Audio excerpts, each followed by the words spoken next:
Hello, America, and welcome to my bullet points. I'm Congresswoman Lauren Boebert, and every day I am fighting against the left's lies and half-truths. They've got the corporate media.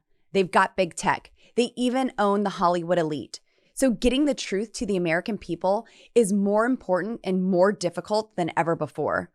We live in a constitutional republic. We are a self-governing people, and we consent to be governed under certain conditions. One of these conditions is decentralized power, because we don't, nor will we ever, have a king. Sadly, someone should remind Trader Joe of this fact, because I think he forgot. He seems to forget a lot of things. Or maybe he just doesn't care. His regime has tried to rule by executive orders and unconstitutional decrees. Biden just tried for a second time to unilaterally end and evict moratoriums right after the Supreme Court told him that such a law had to be passed by Congress. He tried to enact racist policies by withholding certain COVID funds based on people's skin color. That was struck down too. And now he's trying to bully businesses across America to force their employees to take the shot or else. Look, I'm not opposed to you consulting your doctor and making personal health decisions. No matter what the man in the White House is saying, this is about freedom and personal responsibility. It always has been and always will be. I am extremely opposed to unilateral, unconstitutional government health mandates that would remove personal medical decisions from millions of individuals and place them squarely in the hands of the mentally compromised occupant of 1600 Pennsylvania Avenue. We don't have a king. Government's power is derived from you, the people. So make your voice heard. Don't comply with Biden's unconstitutional mandates. Speak up. We are sons and daughters of revolutionaries. Let's act like it. Some of you already are. Take a stand and let's have a revolution in our schools, in our taxes, in our freedoms. And no, you don't have to pick up arms to have a revolution. Here are just a few clips of moms and dads across America standing up for freedom and liberty. Race theory, which is pretty much going to be teaching kids how to hate each other, how to dislike each other. That's pretty much what it's going to, that's pretty much, I don't care what you say, it's pretty much what it's going to all come down to. You're going to deliberately teach kids, this white kid right here got it better than you because he white? You're going to purposely tell a white kid, oh, the black people are all down and suppressed. How do I have 2 medical degrees if I'm sitting here oppressed? You're still going to wear a mask on your face every day, 5 and 6-year-olds. You still can't play together on the playground like normal children, 7 and 8-year-olds. We don't care. We're still going to force you to carry a burden that was never yours to carry. Shame on us. And as you'll see, it'll slowly start going down. And OSHA says in between 19.5 and 23.5 is safe. We're down to 18.2 and dropping. It's not safe. I couldn't work in this atmosphere. How can we make our kids? All this seems unfair and it doesn't make sense. I miss seeing people's face. I miss the way things used to be. I'm scared they'll never go back to normal. Amazing. We have to keep up the pressure and we have to be proud of what we believe in. Let's be proud of who we are and where we come from. You know who's darn proud of America and our heritage? New American citizens. Recently, I participated in welcoming 38 new Americans in a naturalization ceremony. And let me tell you, they get it. They came here the right way. They are proud to wave Old Glory, proud to call themselves American. They stand for the flag and respect our laws. They recognize there is one universal symbol of liberty and justice for all. Each and every one of those new American citizens that I had the pleasure and honor of welcoming understood that they play a pivotal role in society and they wanted to be a part of the communities that they live in. They know that they can contribute to making this a more perfect union. In contrast, our southern border is being invaded by criminals from over 100 different countries. Illegal aliens, including rapists, murderers, gun and drug traffickers. This has to stop. The human trafficking needs to stop. Former Vice President Biden's policies first led to a record number of border crossings in March, and every month following has been a new historic high. The response from this regime is Kamala Harris refueling her plane in Texas on the way to a California fundraiser. They called it a border visit. I call it a pathetic PR stunt. We all know she only made that pit stop because President Trump announced his visit to the border wall. Biden's Secretary of Homeland Security says the border is really closed. Really not.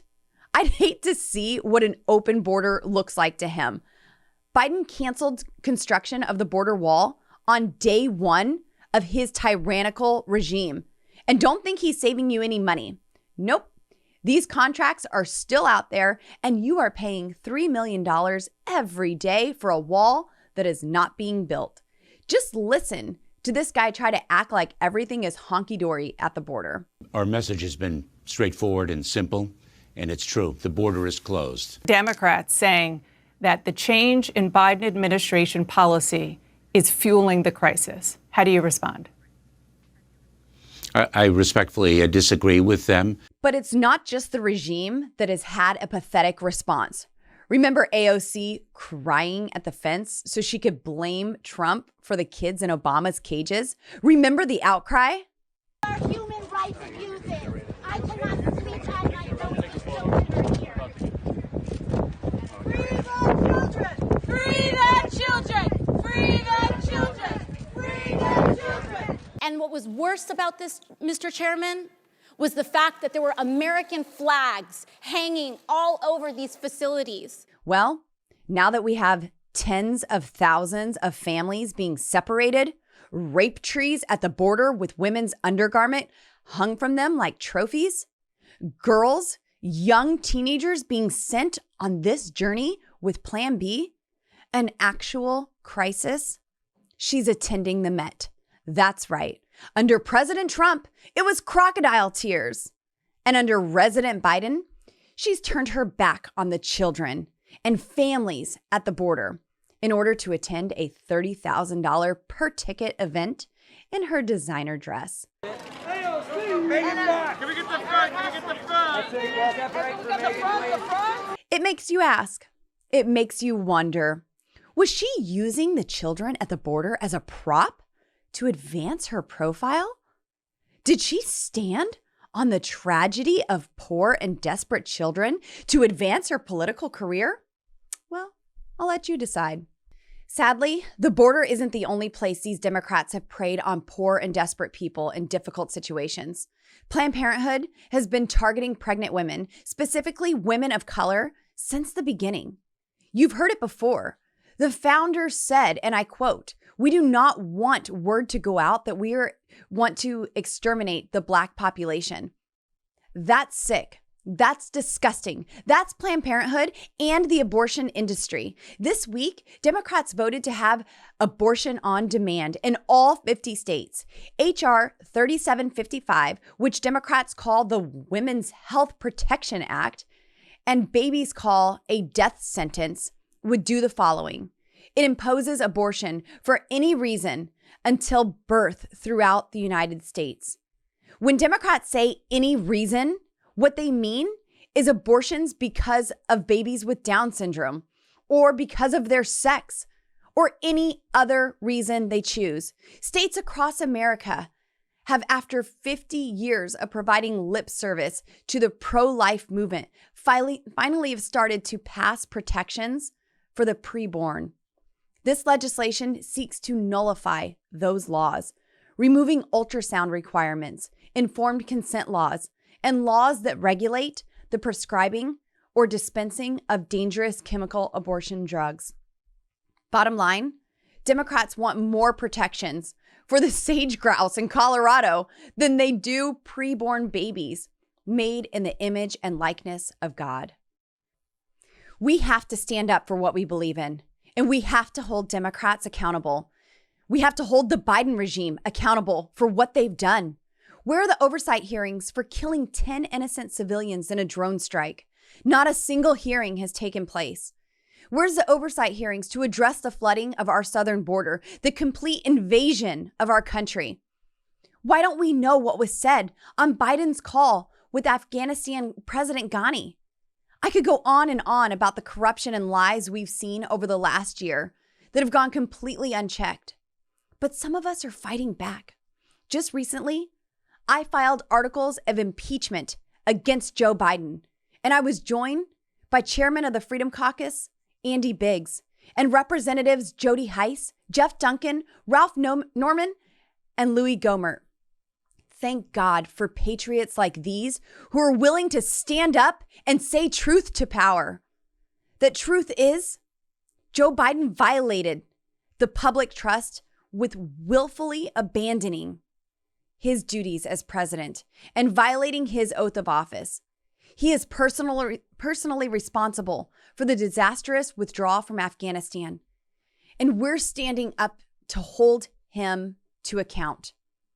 I have also drafted articles of impeachment for Kamala Harris, who has turned her back on American citizens in Afghanistan and refused to invoke the 25th Amendment, leaving our troops, our citizens, and our allies in the hands of terrorists.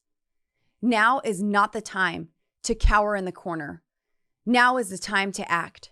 Our republic is at stake. I'll say that again. Our republic is at stake.